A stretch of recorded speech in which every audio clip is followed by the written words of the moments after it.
la doctora López y el doctor Ruiz.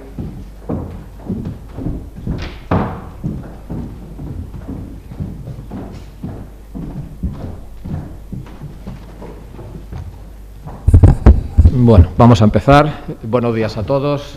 Yo quiero comenzar, obviamente, pues agradeciendo a la organización y muy especialmente al doctor Fernando Lozano la amabilidad de invitarme para estar aquí con vosotros hoy a hablar de un tema tan importante como es la reperfusión, como la estrategia de reperfusión.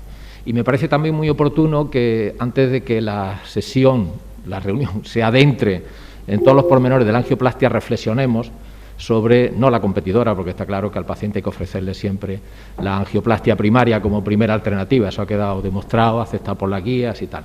Pero hay situaciones en las que la trombolisis puede ser adecuada y eso es un poco lo que vamos a discutir. Y para ello contamos hoy con una parte que va a defender la trombolisis, que probablemente lo tenga inicialmente más fácil, ya veremos, porque no siempre hay que darlo todo por vencido. Y para ello contamos con la doctora López Yuba, que conoce esta zona, por lo que sé, y ahora estás en León, ¿no? Con lo cual tienes una perspectiva de dos regiones. Y luego, para defender el papel que en la actualidad y en determinadas circunstancias puede aún jugar la trombolisis, tendremos a José Ramón Ruiz, que está en el Hospital Clínico de Zaragoza. Pues sin más dilación, cuando quieras. Muchas gracias. Bueno, pues buenos días, gracias por la invitación. Estoy en casa, como bien dices, y bueno, yo vengo a defender un poco que la fibrinolisis debe ser destruida. Cartago alenda est, fibrinolisis alenda est, fue la célebre locución latina, ¿no?, que pronunciaba sin cesar Catón cuando terminaba sus discursos en el Senado en Roma. Y él estaba convencido de que había que destruir Roma, que era la potencia que hacía un poco... Perdón, estaba convencido de que había que destruir Cartago, que era la potencia que le hacía sombra a Roma. Y fue el impulsor de la Tercera Guerra Púnica, tenía mucho interés en destruirla. Tal es así que después de 3 años de larga asedio a la ciudad, pues finalmente los romanos consiguieron derruir las murallas y destrozaron la ciudad, la saquearon, la quemaron, vendieron a sus gentes como esclavos. Entonces, bueno, en este ambiente combativo, pues yo vengo a defender lo que me han pedido, que es que la fibrinolisis tiene que ser destruida, y a ver si lo consigo en estos 15 minutos. Es por todos conocidos que la angioplastia primaria es la terapia de elección desde hace un siglo, y es así porque múltiples estudios y metaanálisis demuestran que es superior en cuanto a la mortalidad, tasa de reinfarto e ictus. La fibrinolisis es una terapia menos eficaz, estamos hablando de una eficacia en torno al 50%, menos si hablamos de pacientes en insuficiencia cardíaca o pacientes mayores. Hay pacientes que, en un 25% de los pacientes que abren, que conseguimos abrir la arteria con fibrinolisis, después reocluyen por esa persistencia, ¿no?, de lesiones severas. Y es una terapia menos eficaz y con más riesgos. Se hablaba de hipotensión con la estreptoquinasa, que bueno, y reacciones alérgicas graves raras. Lo que más nos importa con la fibrinolisis, pues, es la hemorragia intracraneal, que es un drama. Y sigue siendo en los registros más recientes en torno al 0,5-1%. Los predictores de la hemorragia, pues la edad avanzada, el bajo peso, el sexo femenino, enfermedad cerebrovascular y la hipertensión. Y no solo provoca tiene el riesgo de hemorragias intracraneales, también hay hemorragias mayores no cerebrales con un porcentaje no desdeñable, ¿no?, entre un 4 y un 13%. ¿Cuál es la desventaja de la angioplastia primaria entonces? Bueno, pues que a diferencia de la fibrinolisis no tiene esa disponibilidad. Necesitamos una institución y un personal médico entrenado para hacer estos procedimientos que en muchas ocasiones están lejos del paciente. A raíz de los estudios DANAMI-2 y el BRAC2, pues supimos que hacer traslado en ese perfil de pacientes era seguro y que el trasladar a los pacientes para hacer una angioplastia primaria en tiempos pues era más beneficioso que hacer una trombolisis in situ. Y esto un poco potenció lo que hablábamos antes de las redes de atención en el infarto de miocardio. Esto es un ejemplo de Galicia. Entonces, como veis, a raíz como hemos comentado, pues a raíz de la expansión de estas redes de infarto, el panorama ha cambiado drásticamente, con cifras, con procedimientos que ha bajado muchísimo los procedimientos de fibrinolisis, con un aumento paralelo de los procedimientos de angioplastia primaria. Y eso es así en todas las comunidades, y lo sabemos gracias a los datos del registro, perdón porque no son los últimos, no me ha dado tiempo a actualizarlos, en los que el 92% de los procedimientos realizados en el infarto pues eran angioplastias primarias, un 6,3% más que en 2018, y si vamos a retrospectivo, en el 2018 fueron un 9,6% más que en el 2017, es decir, que vamos hacia la fibrinólisis global, vamos a decirlo así, ¿no? Hacia la angioplastia primaria global.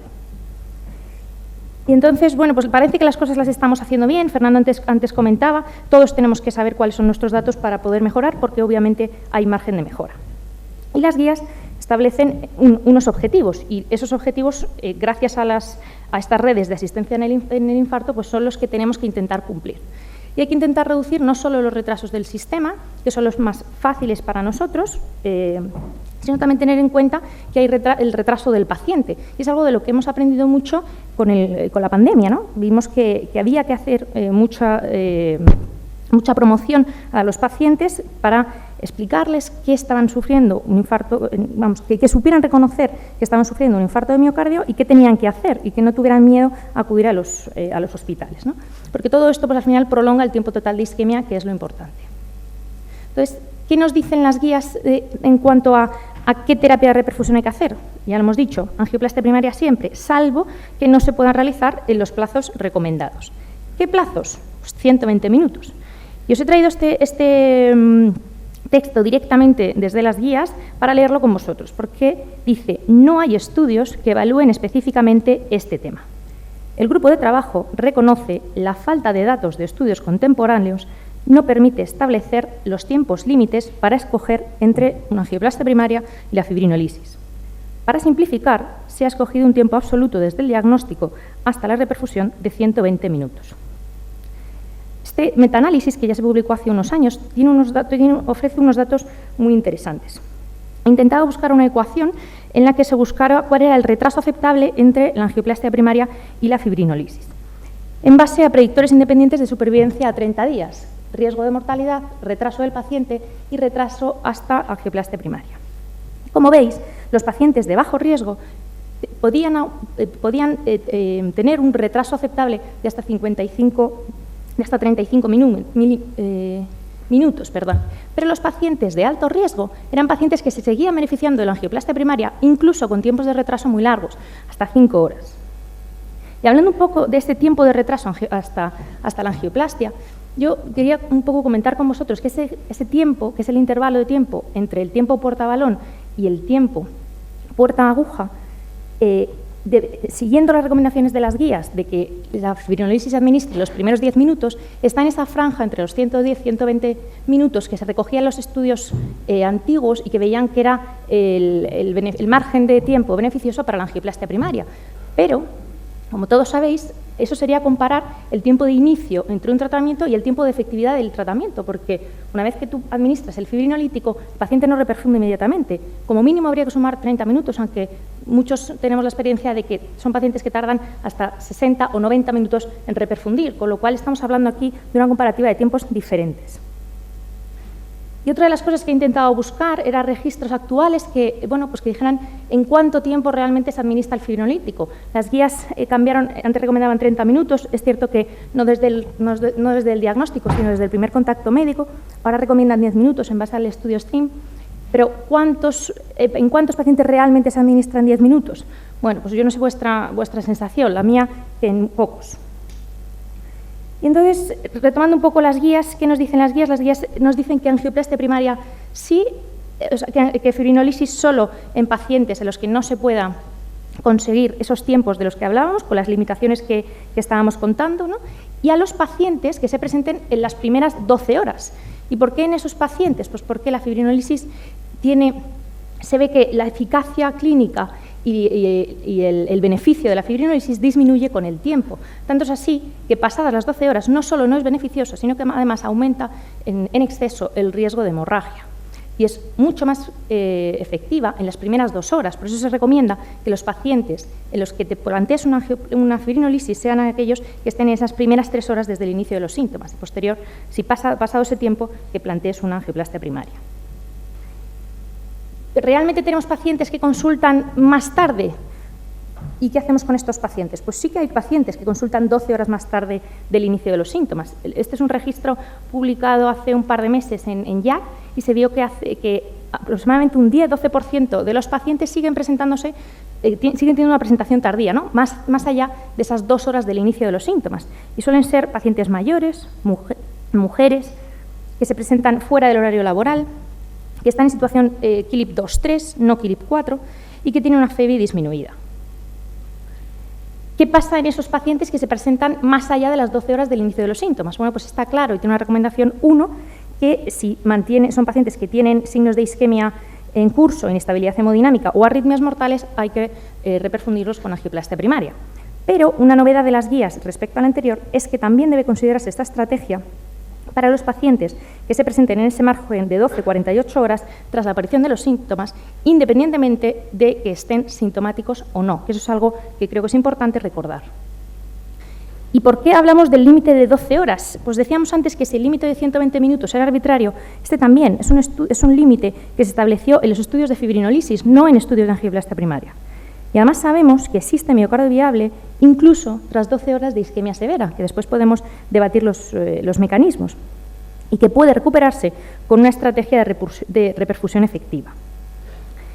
Las guías establecen esta indicación 2A en base a los resultados de este estudio. Es un pequeño estudio, incluye solo 365 pacientes, pero es el primer estudio autorizado en este perfil de pacientes, demostrando que los pacientes que se presentan más allá de las primeras 12 horas, entre las 12 y las 48, si son reperfundidos con angioplastia primaria, tienen menor tamaño del infarto y una mortalidad a 4 años disminuida.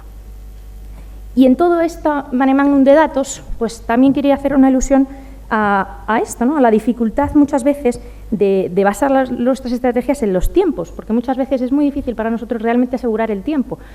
Por el sesgo de memoria de los pacientes, porque no pocos son los que tienen una sintomatología atípica o han tenido antes un periodo de angina inestable, entonces fechar el inicio de los síntomas es muy complicado, porque en los registros y en los estudios se basan en una presunción de que el inicio de la oclusión es lo mismo que el inicio de los síntomas, y eso no es así, y eso podemos verlo en registros en los que el TIMI previo, cuando llegan a sala, no difiere, el porcentaje de pacientes no difiere, un 20, un 22% entre pacientes de presentación precoz y presentación tardía, y porque además nosotros estamos valorando siempre el retraso desde el diagnóstico, no el tiempo total de isquemia. Entonces, ¿qué pasa con esos pacientes cuyo retraso del paciente es muy, muy prolongado? Que al final nosotros no nos estamos fijando en eso.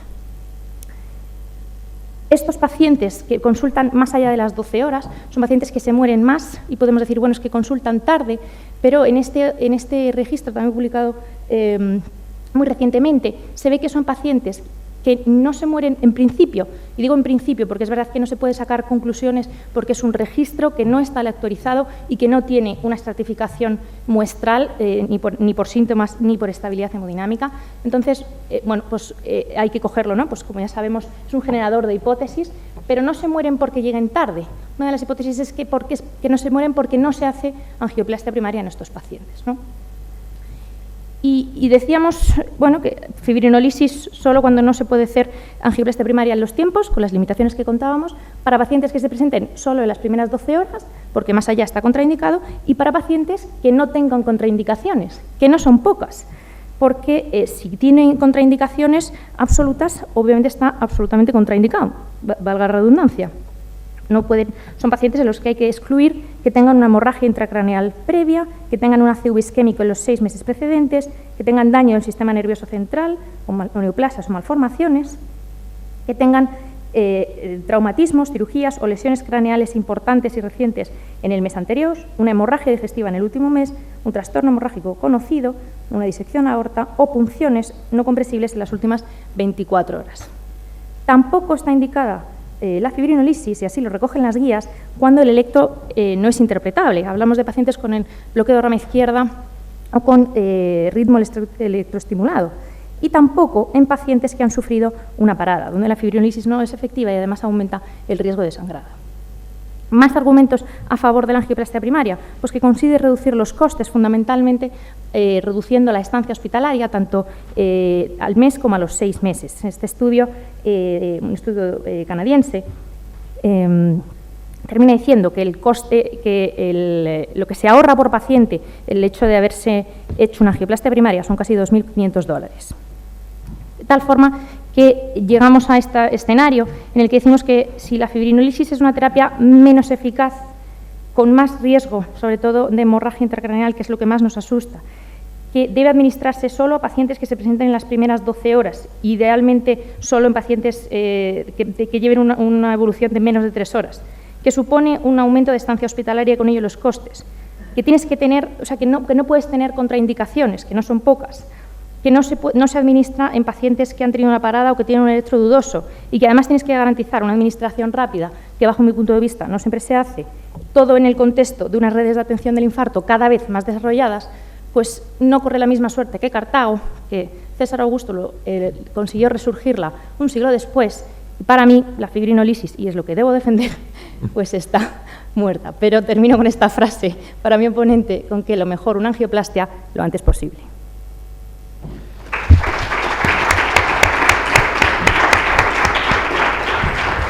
Muy bien, muchas gracias. Yo creo que casi nos has convencido a todos, pero vamos a ver si el doctor Ruiz Arroyo ha quedado con el mismo grado de convicción o piensa que... Hola, buenos días. Hay lugar. Agradecer a Fernando la invitación una vez más y agradecerle, y no es broma, el haberme dado este tema. No es lo que pensé al principio, pero bueno, para mí que soy un impulsor y un convencido de la angioplastia primaria, me ha servido para reflexionar y pararme a pensar si realmente estamos ofreciendo lo mejor a los pacientes que tratamos. Es importante ya, hasta en el lenguaje, nos ha cambiado, no hablamos de redes de reperfusión, hablamos de redes de angioplastia primaria, con lo cual hasta en el título la borramos, con lo cual es problemático. Y después tenía razón Luis, dice, es un partido que es algo ya a priori derrotado, pero voy a cambiar el enemigo, no voy a luchar contra la angioplastia primaria, sino contra la angioplastia primaria tardía, que es mucho más fácil. Bueno, este es el camino que seguiremos. Y yo creo que con esta diapositiva podríamos acabar. Todos los de aquí sabemos lo que tenemos que hacer, que la angioplastia está muy bien y sabemos el nicho y las situaciones en las que hay que usar la fibrinólisis. Más de 120 minutos desde el diagnóstico electrocardiográfico del infarto. Ya está. Y además sabemos en el gráfico de Bolines que donde realmente tienen beneficios en las 3 primeras horas y que cuando lo pierdes, cuando pasamos las 3 horas y nos acercamos entre las 6 y 12 horas. Dicho esto, podríamos acabar, pero ¿qué pasa?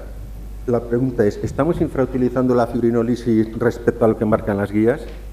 Si vemos los gráficos de la actividad de la sección de hemodinámica, vemos que en el 2017, 2018, el registro que se hizo acortado de 3 meses en 2019, vemos cómo se va reduciendo el uso de la fibrinólisis y hay una tendencia progresiva al descenso de la misma. Pero esto es llamativo porque a pesar de que aumenta la angioplastia primaria, el porcentaje de primarias que se logran hacer en menos de 120 minutos es constante y persistentemente menor del 60% en los sitios en los que hay que transferir a los pacientes. Es curioso, o sea, cada vez menos fibrinólisis, pero el porcentaje, cuando las ecografías y los traslados son lo que son, eso es invariable. Esta es lo que presentó el martes la sección. Vemos que este año se ha recuperado, no sabemos si, ya nos dirá el doctor Moreira, si tiene influencia la época COVID, pero parece que ha ganado algo de uso la fibrinólisis. Y es... No sé si me pasa una...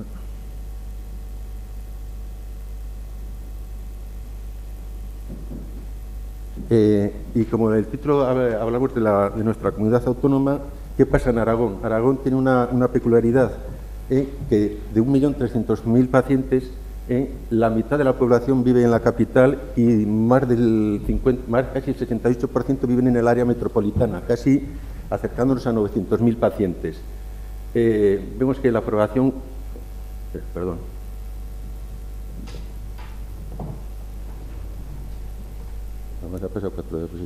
Bueno, vemos que la población se concentra en la capital, pero que hay áreas de densidad de población importante. Huesca sí que entra en la isocrona, digamos, de los 90 minutos, pero vemos que entre los 90 y 100 minutos hay un 14% de población, con lo cual es muy difícil decidir la estrategia y a más de 2 horas, que seguro que no llegan, está el 8% de la población. ¿Y qué pasa? Que en el mejor de los supuestos, cuando el paciente llama al 061, ya vimos que el tiempo de traslado desde la activación, desde el primer contacto médico a la llegada a sala, digo a la llegada, no al paso de guía, ya a partir de Huesca, que digamos que es la isocrona que queda entre las menos de 90 minutos, todo a partir de ahí ya es imposible, en el mejor de los supuestos, que los coja 31, de llegar en menos de 120 minutos. ¿Y qué pasó? Pues lo que veíamos en las isocronas pues se confirma. Que en el primer análisis del 2015, cuando se puso en marcha el código de infarto, vimos que solo llegaban en menos de 120 minutos el 60% de los pacientes, y que si lo analizamos por provincias veíamos que en Zaragoza, que es donde se concentra ya menos distancia, solo llega el 65%, y vamos ya, Teruel 16% y Huesca el 23%. ¿Y qué sabemos también? Que la angioplastia primaria, al lograr hacerla en menos de 120 minutos, en pacientes que requieren transfer no es fácil. Ya sabemos, nos dicen diferentes estudios, en la primera gráfica el estudio hace un ya nos decía que si hay que conducir más de 60, solo alcanzan la fibrinolisis en menos de 120 el 28% de pacientes. Esto es interesante, estas gráficas de estudio francés, del registro francés, en el que vemos que a pesar de aumentar del 2005, 2010, 2015 el nivel el grado de uso de la angioplastia primaria, vemos que invariablemente la angioplastia tardía no es que disminuya, es que 27, 29, 30%. Entonces, voy a cambiar de enemigo, lo que hemos dicho. Mi enemigo es la angioplastia tardía. Esta es una editorial de la revista europea en el que habla, hay que tener el límite indistintamente de 120 para todos los pacientes, y es interesante porque nos dice que para el paciente que atiende al paciente es una enorme responsabilidad para el equipo de emergencia sin cardiólogo no solo hacer el diagnóstico electrocardiograma, sino seleccionar la estrategia de reperfusión. Lo que en el dibujo nos parece sencillo es calcular lo que tardan en montarle en la ambulancia, lo que tardan en llevarle en función de las condiciones climatológicas o de tráfico. Si la sala está ocupada o no, es una variable que no es sencilla. Y, de hecho, todos los estudios han mostrado que la ICP tardía está muy alta por 3 factores. Porque se infraestima la consecuencia del tiempo de retraso, porque hay instrucciones del cardiólogo intervencionista de no administrar, todos somos muy valientes, tráelo. Pero quizás debiéramos parar y pensar si le estamos ayudando al paciente. Y, sobre todo, el miedo a la hemorragia intracraneal en ancianos. ¿Cuál es el kit de la cuestión que la menciona María? ¿Por qué hemos asumido que son 120 minutos? Esto está asumido en 2 estudios del 2006 de Circunvalación del Doctor Pinto, en el que el retraso atribuible a la angioplastia, en el que perdía el beneficio, era la cifra de 120 minutos. Pero eran estudios antiguos en el que había poca transferencia, tanto para rescate como para PCI electiva, en las primeras 24 horas. Pero lo más importante de todo, y esto también es antiguo, pero creo que tiene mucha trascendencia, que hay factores relacionados con el tiempo, con el pronóstico, y que son fundamentalmente 3. El infarto precoz de inicio de síntomas menos de 2 horas, la edad y la localización, fundamentalmente si es un infarto anterior. Cuando se da alguno de estos 3, y sobre todo los 3 factores, es menos aceptable cualquier demora en el tiempo de traslado. Y ya se vio que si juntamos las 3 variables, por encima de los 40 minutos de retraso de la angioplastia, no estamos ayudando al paciente. Este es el estudio STRING que todos conocéis, en el que ya se vio que la fibrinolisis no era inferior cuando se administraba precozmente a la angioplastia primaria, no es que no fuera inferior, era ligeramente superior, con todas las críticas que se puedan hacer al mismo. Y este es un artículo del 2020 de lo que se ha dicho del grupo francés, el FASMI, en el que hay 3 brazos: la angioplastia en tiempo, la angioplastia primaria tardía y la estrategia fármaco-invasiva. Y aquí claramente lo que está penalizado es la angioplastia tardía, en verde. ¿Qué es importante de este estudio? Y que esto siempre es repetitivo. Cuando se analizan todos los subgrupos son favorables, excepto cuando el efecto ya es nulo, es cuando el tiempo de inicio, cuando se hace la fibrinolisis más allá de los 90 minutos. Y que es importante, y también se reproduce en todos los estudios de estrategia fármaco-invasiva, que el sangrado intracraneal está aumentado, pero aquí, aunque veis 0,105, no salía la P significativa, y lo que también es invariable, que la fibrinolisis reduce la incidencia de shock cardiogénico. Hay un estudio de mundo real en Alberta, en una región de Canadá, con mucho transfer de pacientes, en el que compara la estrategia fármaco, esto es mundo real, estrategia fármaco-invasiva frente a la angioplastia primaria. Y como veis, el beneficio de la estrategia fármaco-invasiva en este tipo de centros sin PCI es claro. Y además, en este grupo se vio que el hemorragia intracraneal al año era similar. Habrá que creérselo, pero es lo que publican. Y además, otra cosa importante que analizaron fue no solo que era igual en todos los grupos, tenemos la conciencia de que el rescate va mal y tiene peor pronóstico, pero incluso en los rescates, como en la intervención programada después de la fibrinolisis eficaz, también tiene ventajas. Y importante, decimos que la fibrinolisis falla en el 50%, mundo real 66% de resolución del ST.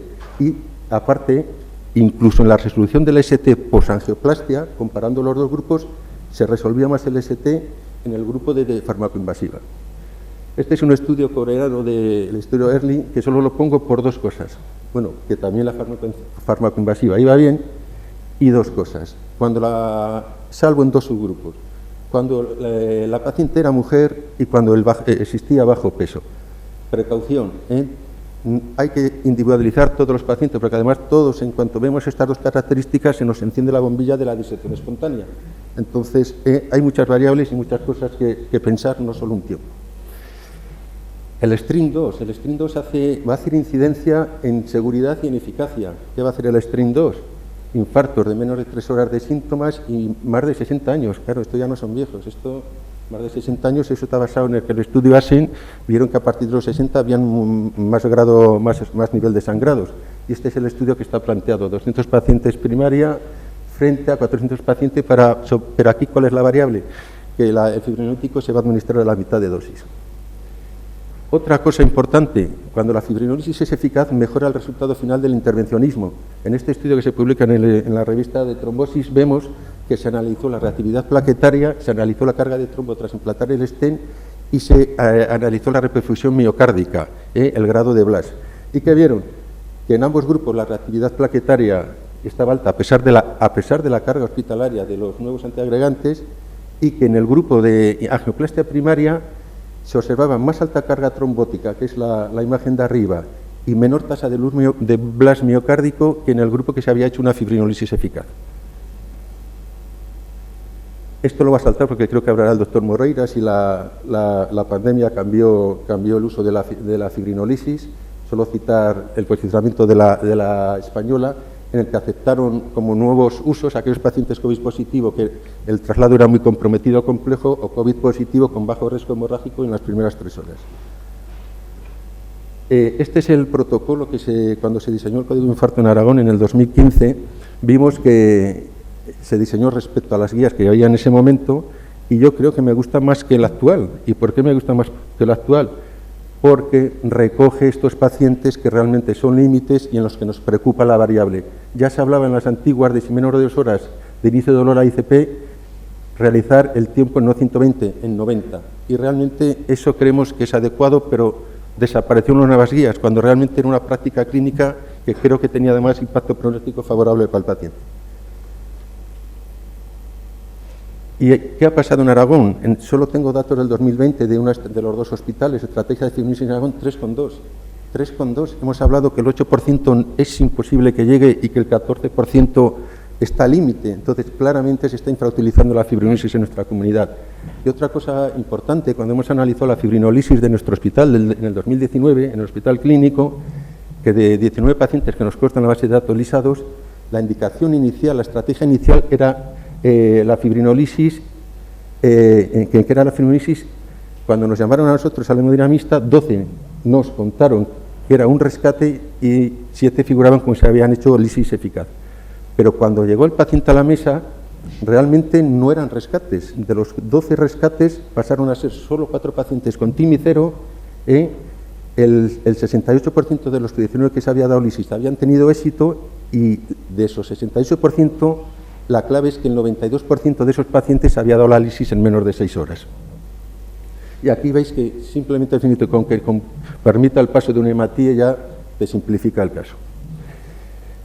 En base a esto, la estrategia del nuevo Código Infarto Aragón, que se está rediseñando, la fibrinolisis, esto es un consenso que todavía no está publicado y en el que no se recoge, sino se actualiza las guías que hay cuando realmente la opinión puede ser que habría que hacer alguna modificación. Pero bueno, la fibrinolisis está recomendando en las primeras 3 horas de inicio de síntomas, cuando la ICP no se puede realizar en las primeros 120 minutos, siempre que no haya contraindicación, entre las 3 y 6 horas de inicio de síntomas que comentan con un cardiólogo hemodinamista para decidir estrategias de reperfusión, y ahí eso es la clave, individualizar en esta franja de tiempo los pacientes, edad, riesgo de sangrado y localización, extensión del infarto. Y a partir de las 6 horas de inicio de síntomas considerar preferentemente la primaria. Como conclusión, la estrategia farmacoinvasiva superior a la ICP tardía debiera ser la estrategia de elección si la demora para la angioplastia primaria es más de 120 minutos, fundamentalmente en infartos precoces de menos de 3 horas. La fibrinolisis es segura si se usa la mitad de dosis de TNK de fibrinolítico. La fibrinolisis ofrece ventajas adicionales, como es que reduce el shock, mejora la resolución del ST post-PCI, mejora el resultado final del intervencionismo, mejor BLAS, menos carga trombótica. Y en Aragón, conclusión, hay una alta tasa de éxito de la fibrinolisis, bueno, alta, 2/3 de los pacientes, si se hacen las primeras 3 horas.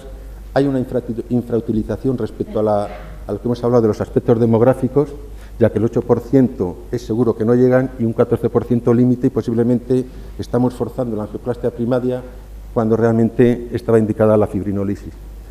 Y por último, la dispersión en la geografía tiene cosas malas, pero tiene cosas buenas como este paisaje. Esto es Ainsa, lo malo que está en la isocrona mayor de 120 minutos. Gracias.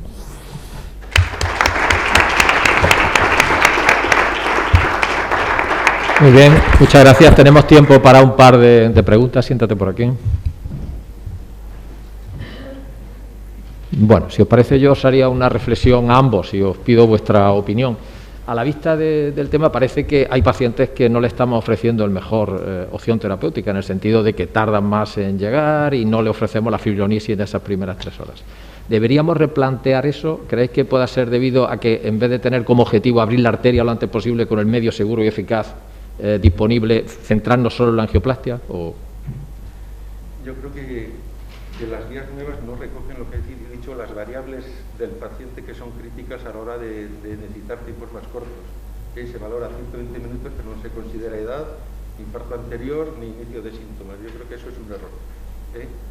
Y después yo creo que forzar la angioplastia primaria, de lo cual hago autocrítica, yo creo que tiene impacto pronóstico en el paciente, porque no son 120, 130, no. Son cercanas a 3 horas en algún paciente que queda claramente penalizado por la mala elección inicial de la estrategia. Y después, decir que hay que aumentar el grado de fibrinolisis. Sí, el concepto teórico habría que mejorar los tiempos, coordinar, que hubiera helicóptero por la noche, pero es que eso es muy complejo. Muy complejo. Lo ideal sería mejorar los recursos, mejorar las unidades y que todos llegaran en 120, pero ya hemos visto que es prácticamente imposible. ¿Cuál es tu opinión, María? Pues sí, un poco, es verdad que estoy en línea. Creo que las cosas se han hecho muy bien y que las redes asistenciales han mejorado mucho la forma de hacer las cosas, pero todavía hay margen de mejora. Yo quiero confiar en ese margen de mejora, porque creo que al final la angioplastia primaria ha demostrado todas las ventajas y bueno, la seguridad que te da la angioplastia primaria. Entonces yo creo que por un lado había que intentar buscar ese margen de mejora que todos tenemos. Y por otro, los 120 minutos, que todos los tenemos muy en la cabeza y cada vez que nos llaman es como, ¿cuánto va a tardar? 120 minutos. Quizá hay que ser un poco más laxo, ¿no? En esos tiempos, porque no son tiempos que se hayan estudiado de una forma en el contexto de la angioplastia primaria, y porque lo que estamos comentando, al final hay muchos otros factores que te hacen un poco inclinarte más hacia uno u otro. Entonces creo que no tenemos que ser tan estrictos con esos 120 minutos. Ahora que veo a Oriol, me acuerdo de un artículo que he leído repasando también de su grupo, de Carrillo, en el que analizaban, realmente comparaban la estrategia tardía y ellos daban un límite de 140 minutos. Pero claro, cuando lees el artículo, que lo ha comentado también María, es que del grupo de fibrinolisis solo se daba la fibrinolisis en tiempo en el 28%. O sea, esto no es tan fácil en la diapositiva, pero cuando vas al mundo real, solo el 50-10% se podía trasladar en menos de 120, solo el 28% se daba la fibrinolisis en tiempo. Y realmente ellos sacaron un tiempo, ¿verdad?, de 140 minutos, pero claro, ese es el asunto. Y son tiempos muy complejos también de decidir, porque al final decidir no es fácil. No es fácil tener datos, pero bueno, por lo menos ese artículo sí que hacía bastante hincapié en que los pacientes que se tenían que transferir desde otro centro, claramente la fibrinolisis era un factor predictor de mortalidad más del doble. Fibrinolisis contra angioplastia primaria, después de ajustarlo con las características del paciente. Y lo que también parecía que quedaba claro después de hacer un ajuste era que por debajo de 140 minutos claramente la angioplastia primaria tenía mejores resultados en términos de mortalidad. Ya no hablamos a las cosas. Yo sí que estoy de acuerdo con vosotros, hay que intentar hacerlo lo mejor posible, pero yo también tengo mucho duda respecto a los 120 minutos, porque primero son estudios que se hicieron en un momento en que los fármacos antiagregantes no eran los que estamos dando hoy, en los que no se administraba heparina en el momento del diagnóstico, sino que era en el momento de la sala, y por eso sí que saben que condiciona peor el resultado del intervencionismo. La fibrinolysis no ha evolucionado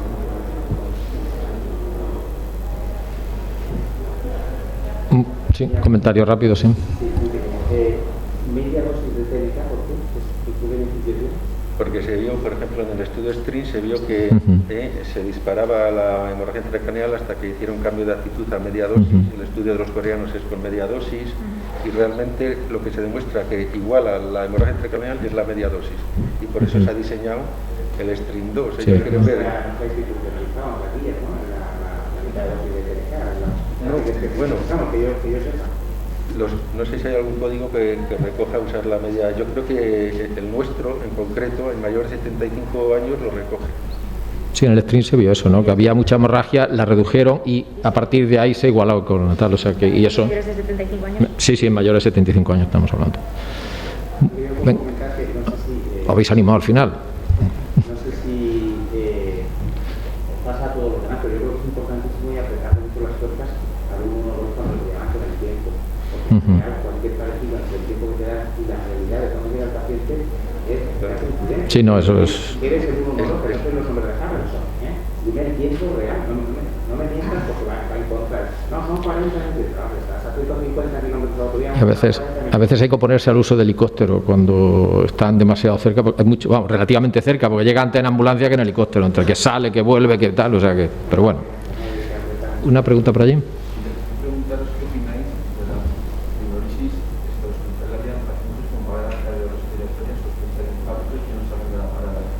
Nuestra autoridad, los servicios de emergencia lo están utilizando con cierta frecuencia y esto nos lleva a nosotros bastante polémica. ¿Qué opináis? ¿Qué con la fibrinolysis? Nosotros...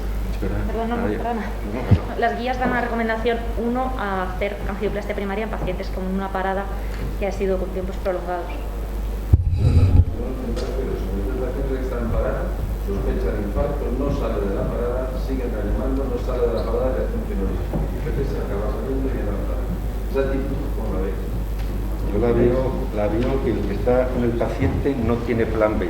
Entonces nosotros que no salga de la parada, lo que vemos más frecuente dentro de lo que es inusual es que tengan una parada, se recuperen, aceptes inicialmente para estrategia de primaria y que a los 20 minutos te llamen y te ha fibrilado 4 veces lo mismo. Eso no es complicado porque no logran salir de las urgencias del centro sin PCI y no tienen plan B. Es un infarto anterior y vamos, te hablo de reanimaciones que no es lo mismo una parada con masaje prolongada que tres desfibrilaciones en un paciente inestable. Yo te hablo de este grupo, desfibrilaciones, pin, y que el paciente sigue con estabilidad eléctrica. Ese contexto fue estudiado en un estudio que nosotros participamos, no sé si de la TNK, no sé qué casa era con la TNK. No sé. Se planteó en ese contexto y los resultados fueron absolutamente negativos. Yo no recuerdo que se haya publicado eso. Pero desde luego era cero el beneficio de nada. Que eso es. Muy bien, finalizamos ya y agradecer a los ponentes. Yo creo que nos han aclarado mucho el tema y al final nos han obligado a hacer una reflexión interesante, ¿no? Y ya queda claro que es mejor la angioplastia primaria, pero hay otras situaciones en que la trombolisis tiene su papel. No ha sido como Suiza con Francia, pero sí como los pictos, que encordiaron un poco a los romanos. En algunas circunstancias estaban ahí, ¿vale? Gracias a todos y buenos días.